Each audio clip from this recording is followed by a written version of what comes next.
Hello అండి. YS Jaganmohan Reddy గారు తన ఎన్నికల ప్రచార సభల్లో మాట్లాడుతూ, నేను గతంలో ఏ ముఖ్యమంత్రి చేయని విధంగా, ఏ ప్రభుత్వం చేయని విధంగా సంక్షేమ పథకాలను అమలు చేస్తున్నాను. బటన్ నొక్కి నేరుగా మీ చేతుల్లోనే డబ్బులు పెడుతున్నాను. కాబట్టి మీరు నాకే ఓటేయాలి అని చెప్పటాన్ని గనక గమనిస్తే,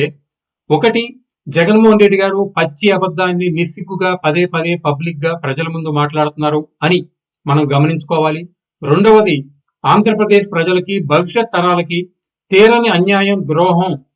జగన్మోహన్ రెడ్డి గారు చేస్తున్నారు అనేది మనం గమనించుకోవాలండి. ఏదైతే జగన్మోహన్ రెడ్డి గారు చెప్తున్నట్టు సంక్షేమ పథకాలని ఆయన ముఖ్యమంత్రి అయిన తర్వాతే 2019 తర్వాతే పేద ప్రజలు అనుభవిస్తున్నారు అనేది శుద్ధ అబద్ధం. గతంలో అనేక దశాబ్దాలుగా ఆయా ముఖ్యమంత్రులు తీసుకున్నటువంటి సంక్షేమ పథకాల ద్వారా పేద ప్రజలు, బడుగు బలహీన వర్గాల ప్రజలు లబ్ధి పొందుతూనే ఉన్నారు అనేది ఇక్కడ మనం గుర్తుపెట్టుకోవాలి. మరీ ముఖ్యంగా ఏదైతే చంద్రబాబు నాయుడు గారు 2014-19 మధ్య ప్రారంభించి కొనసాగించినటువంటి సంక్షేమ పథకాల్లో దాదాపు 127 సంక్షేమ పథకాలని పేద బడుగు బలహీన వర్గాలకు అందకుండా వాటిని 2019లో జగన్మోహన్ రెడ్డి గారు రద్దు చేయడం జరిగింది. కొన్ని పథకాలని చంద్రబాబు నాయుడు గారు ప్రవేశపెట్టి కొనసాగించినట్టు కొన్ని పథకాలని పేరు మార్చి కంటిన్యూ చేయడం జరుగుతుంది. కేవలం అమ్మఒడిని మాత్రమే జగన్మోహన్ రెడ్డి గారు కొత్తగా ప్రవేశపెట్టారు అనేది ఇక్కడ మనం గమనించుకోవాలి. ఈ అమ్మఒడిలో కూడా అనేక అబద్ధాలు, అనేక మోసాలు. అవేంటంటే ఏదైతే ఎన్నికల ప్రచారాల్లో ఎంతమంది పిల్లలు ఉంటే అన్ని 15,000 ఇస్తాం అని చెప్పి ప్రచారం చేసి ప్రభుత్వం వచ్చిన తర్వాత కేవలం ఎంతమంది ఉన్నా కానీ ఒక్క 15,000 మాత్రమే తల్లుల ఖాతాల్లో వేయటం, ఆ తర్వాత ఆ 15,000 13,000 చేయటం, ఆ 13,000లో కూడా ఏదైతే ఫీజు రియంబర్స్మెంట్ ఉందో ఆ ఫీజు రియంబర్స్మెంట్ కు గండి కొట్టి ఆ డబ్బుల్ని ఇటు మరల్చి ఈ పథకానికి వేయటం కనుక గమనిస్తే జగన్మోహన్ రెడ్డి గారు సంక్షేమ పథకాల మాటున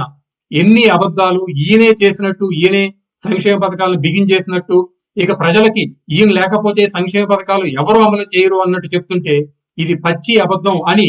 ఆ సంక్షేమ పథకాలు పొందుతున్నటువంటి వాళ్ళకు కూడా తెలుసు అని ఇక్కడ గుర్తుపెట్టుకోవాలి. ఇక ఏంటి జగన్మోహన్ రెడ్డి గారు చేస్తున్నటువంటి తీరని ద్రోహం అని గనక గమనిస్తే ఏదైతే మన ఊళ్ళల్లో కొన్ని కుటుంబాలు ఆ కుటుంబాలను పోషించవలసినటువంటి బాధ్యతలో ఉన్నటువంటి వ్యక్తులు ఆ బాధ్యతను విస్మరించి పని పాట లేకుండా బలాదూరుగా చిల్లరగా రోడ్లపై తిరుగుతూ ఉన్న ఆస్తులన్నీ తాకట్లు పెట్టి అమ్మేసి, అంటే తన ఇల్లు గాని, పొలాలు గాని, స్థలాలు గాని, తరతరాలుగా వస్తున్న ఆస్తులు మొత్తం తాకట్లు పెట్టేసి, లేదు వాటిని వీలైతే వాటిని అమ్మేసి అప్పులు తెచ్చుకుని ఆ అప్పుల మీద కుటుంబాన్ని రన్ చేస్తూ, అలాగే తన కుటుంబంలో ఉన్నటువంటి విలువైన వస్తువులు బంగారం గాని, వెండి గాని, ఇలాంటి నగలు మొత్తం అమ్మేసి కుటుంబాన్ని సాగుతుంటే ఈ కుటుంబం పట్ల గ్రామంలో గాని, ఇతర కుటుంబాల్లో గాని ఏమైనా విలువ, గౌరవ ప్రతిష్టలు ఉంటాయా అని కనుక మనం గమనించుకుంటే సరిగ్గా మన ఆంధ్రప్రదేశ్ ప్రజల విషయం కూడా గ్రామాల్లో ఉన్నటువంటి అలాంటి చెడిపోయిన కుటుంబాల స్థాయిలోనే ఉంది అని ఇక్కడ మనం గుర్తుపెట్టుకోవాలండి. ఎందుకనంటే గత 5 ఏళ్లుగా జగన్మోహన్ రెడ్డి గారు బాధ్యత గల ముఖ్యమంత్రిగా మన రాష్ట్రానికి ఏ అభివృద్ధి కార్యక్రమాలు తీసుకురావాలి, ఎలాంటి కంపెనీలు తీసుకురావాలి, ఇండస్ట్రీస్ తీసుకురావాలి, తద్వారా ఉపాధి ఉద్యోగ కల్పన చేయాలి,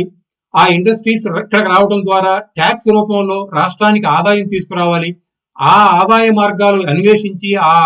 ఆదాయాల ద్వారా వచ్చినటువంటి డబ్బులతో సంక్షేమ పథకాలు రన్ చేయాలనేదని పూర్తిగా విస్మరించి అందిన కాడకు అప్పులు తెచ్చి ఆర్బీఐ అవ్వచ్చు, ప్రైవేట్ బ్యాంకులు అవ్వచ్చు, అలాగే ప్రభుత్వ ఆస్తుల్ని తాకట్టు పెట్టి చివరికి మద్యం అమ్మకాలను కూడా 10-15 ఏళ్లకు తాకట్టు పెట్టి బ్యాంకుల నుంచి డబ్బులు తీసుకొచ్చి ఆ డబ్బుల ద్వారా కొన్ని డబ్బుల్ని సంక్షేమ పథకాలకు మళ్లించి, ఇదిగో నేను సంక్షేమ పథకాలు అమలు చేస్తున్నాను కాబట్టి నాకే ఓటేయండి అంటే మరి ఈ తెచ్చిన లక్షలాది కోట్ల అప్పుల్ని ఎవరు తీరుస్తారు, ఎప్పుడు తీరుస్తారు అని ఆలోచిస్తే ఖచ్చితంగా ఆ ఆంధ్రప్రదేశ్ లో నివసిస్తున్న ప్రజలు